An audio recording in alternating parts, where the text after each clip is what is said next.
Hey, you guys, what's up? What's going on? So you have tuned in again for another edition, another review of Buckhead Shore. This is episode 4. And if you're not yet part of the family, I don't know what you're waiting for. You better go ahead and hit subscribe, turn on your post notifications so you don't miss my videos, okay? So let's just dive in there. Let's talk about it. So Parker, he was out, y'all. He seemed like he was out, but he wasn't really out. He actually just ended up taking his boat. DJ was a W man's, ended up going into his car, into his boat with him. But they only moved about 10 feet away from the lake house. They didn't really go nowhere. It was more like a statement, I guess he was doing, instead of actually leaving.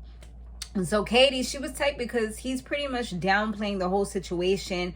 He was acting like she was just a quick midnight snack. She was more like a booty call situation. But she's like, nah, we were texting each other throughout the day, texting each other, building up to this moment. It wasn't just 3 a.m., yeah, come over type of situation. They was actually flirting back and forth. So there was some dialogue. There was some him saying, I miss you, and, all the sweet nothings that guys tend to say so they can get inside of your pants, Or, girls could do it too. I ain't even going to just put this on the guys because some of these girls, they be ready, honey. They be ready.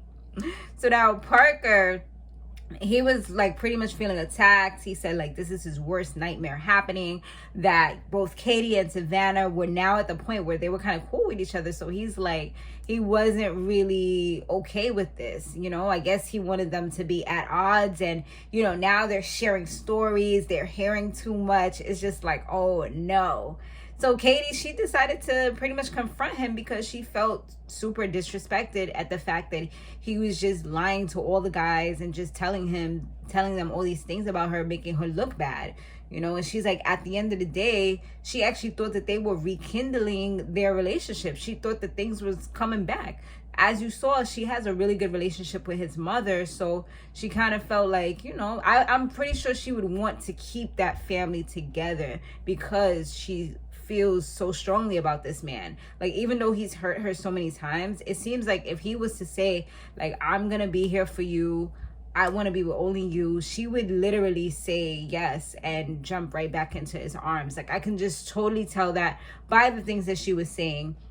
And she was saying, that I just feel like he was kind of playing with her emotions, and she was literally telling him how she felt, telling her that he hurt her feelings. And at that point, it was he didn't really acknowledge or kind of make her feel like he even cared about the way that she was feeling at that particular moment.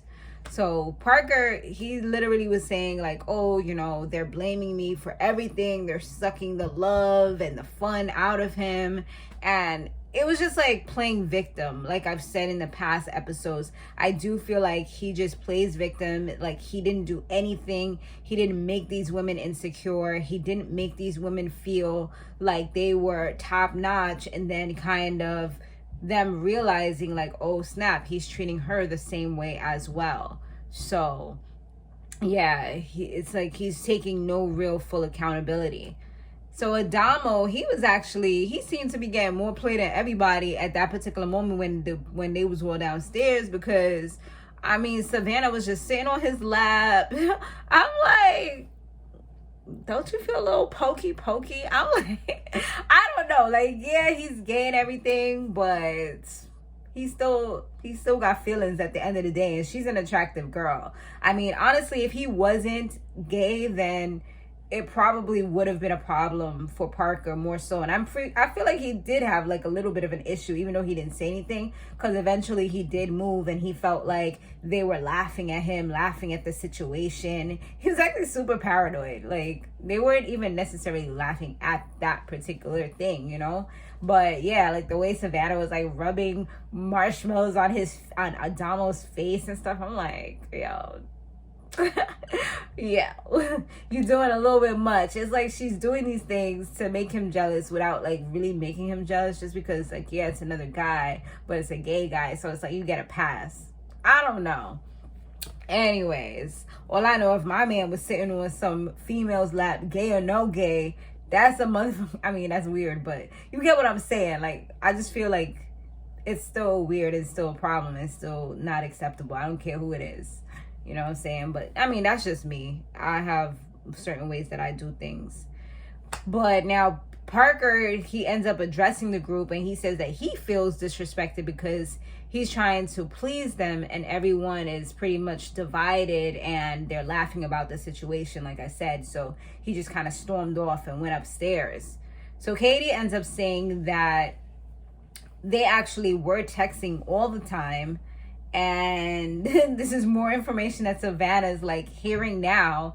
So it's just making things like super awkward, like more and more. I'm like, is Savannah seemed like, I don't know, I feel like Savannah's probably gonna take him back, but I don't know, we're gonna see. But she did express to him again how he did come up to her and give some like half-ass apology and say, you know, that he was sorry about everything.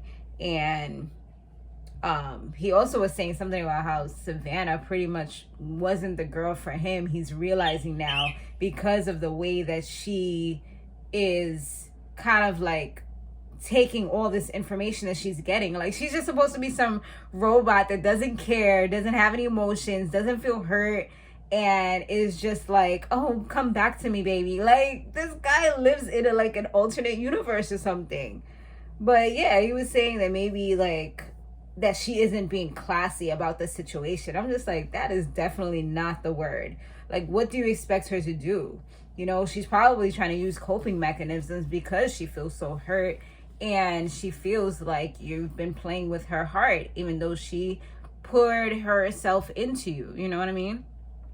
So meanwhile, DJ, he's flirting with Chelsea, and he even gets like a kiss from her again. And, you know, it puts Chelsea in somewhat of a weird place, even though she doesn't mind, because she knows that Bethania actually likes him. So, yeah, eventually Chelsea did tell Bethania what was going on, so that, and it looks like the next day she actually went to confront him once, but Chelsea told Bethania about what went down. But that's kind of like where it ends, to be continued. But I don't know, I feel like DJ is pretty much just acting like his friend. You know how they just say two birds or birds in a feather flock together? That's kind of like the exact thing that he's doing right now. It's like, yeah, and he said something along the lines of, yeah, Parker taught me this. Like, you're really playing around, and he says that he values Bethania, but he's not really showing it, you know? Even though it wasn't like an intense, passionate kiss or anything, you still are playing around with her. And this is going to make her feel insecure. And it's going to make her feel like she doesn't want to move forward with you because she will never be able to trust you. So that's not how you start to gain a person's trust and make them actually feel like they may have a future or want to like pursue anything with you. Just food for thought. But that's pretty much the episode. It was pretty simple, pretty straightforward, to the point. We'll see what happens when it's to be continued. All right, guys. See you in the next one. Later.